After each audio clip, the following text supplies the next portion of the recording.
What's up you guys? So this is a video that I've been wanting to make for a long time now. This is my dream pedalboard build.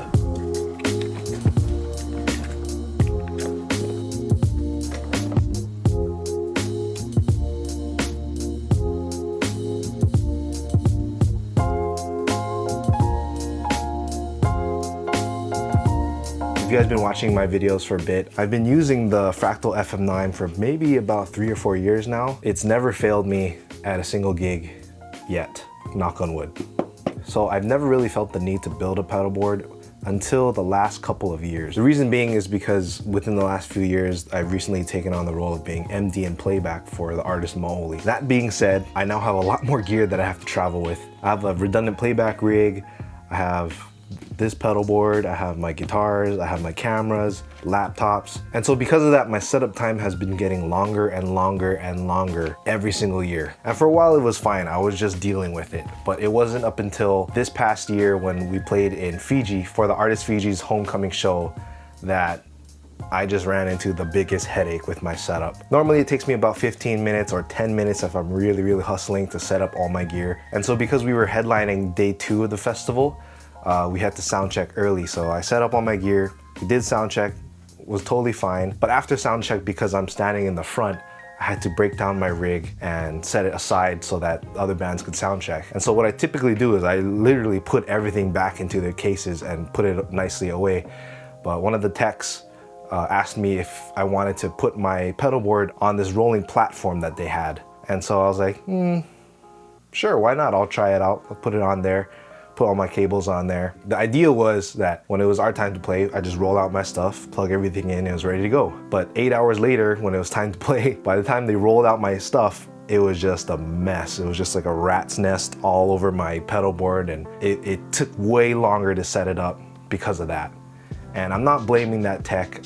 He was very nice. He was just willing to help, but just things happen at festivals where, you know, multiple bands are coming on, setting up, tearing down, and things can just get messy. That was kind of the last straw for me. I was really fed up with it, and so I decided that in order to save some time, I was gonna invest and build a pedalboard. So I had started looking around on YouTube. I had thought about switching to the Quad Cortex because my other guitar player, Kiko, he plays the Quad Cortex. And I was very close to switching, but I ended up just deciding to stay with the Fractal just because I didn't really have the funds to spend on an entirely new rig, and I didn't want to go through the hassle of trying to sell this one, buy new gear, hoping everything comes in time. And my goal was to get everything built within a few weeks and road test it at our next show in American Samoa. So while I was on the Boots on the Ground 2 tour, I did a bunch of research on my free time about Fractal pedalboard builds, and I didn't really see a lot of videos on it, but there were a couple that I came across that were actually pretty helpful and kind of inspired this build. So I'll include those videos links in the description below. So for the base of this build, I ended up going with a Pedal Train Junior Max. The reason why I chose a Pedal Train Junior Max is because it was the only board that I found that could still fit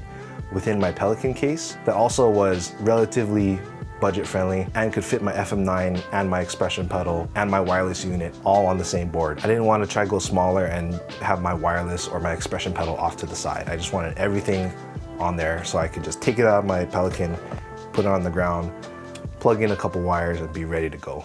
Because this was my first time building a pedalboard, I needed a way to kind of mock this up so I could kind of see and plan out how I was going to do it. And I found this really helpful website called Pedal Playground that I'll also list in the description. They have a bunch of images of pedals and different pedal boards, and using those images you can kind of get a mock idea of what you're trying to go for. So that was very helpful while I was building this. I had thought about going with Tempo Audio, but because of their sizings, I either had to go with, I believe it was a Duo 24 or a Duo 34, and the 34 was much too big and the 24 was much too small. The only way I thought of doing was getting a 34 and cutting it down to size, but I honestly just didn't want to go through the hassle of cutting that pedal board. I did really like the Tempo Audio modules, but I decided to just go with the Pedal Train. I also found this really cool power adapter for the Pedal Train that accepts 2 IEC cables, which is just perfect for what I needed for this build.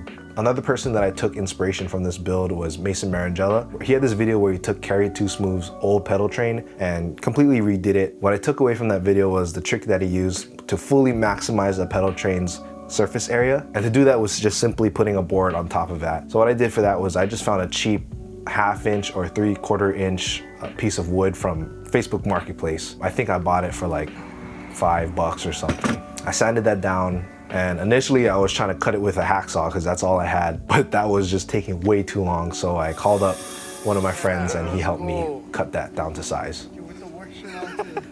After I had the wood ready, I sanded it down and I sprayed it black, and it actually came out looking really nice. After that was done, the next thing I did was attaching the wooden top to the pedal board, and I did that by using a couple self-tapping screws that I drilled through the wood into the pedal board. For ease of carrying, I also bought 2 drawer handles that I attached to the pedal board, and it actually helps a little bit with the structural integrity of the whole thing. Now, the trickiest part was attaching the Fractal FM9 to the board itself.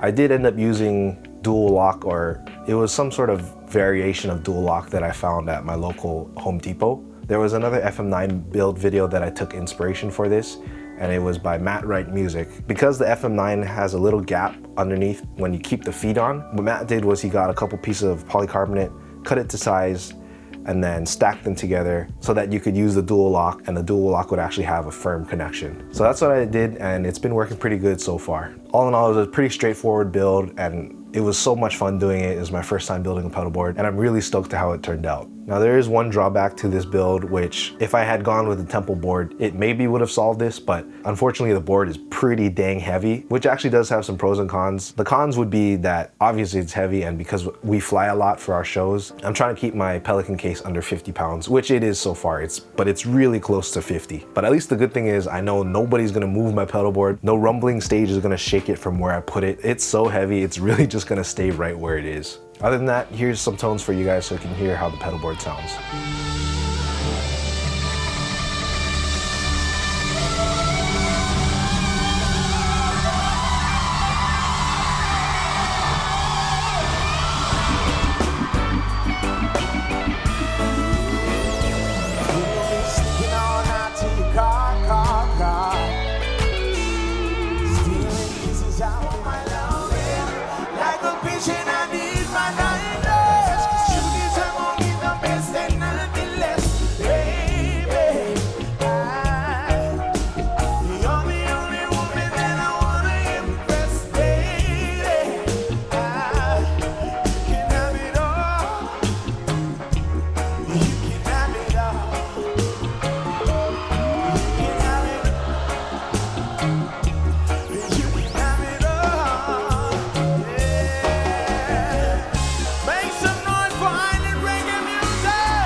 Alright guys, that's pretty much it. Thank you guys for watching. Hope this video is helpful in some sort of way. If you liked any of the tones you heard, I actually have my Fractal preset available for purchase on my website. You can go check that out. Links in the description. Other than that guys, thank you so much for watching. See you guys in the next one. Shoots.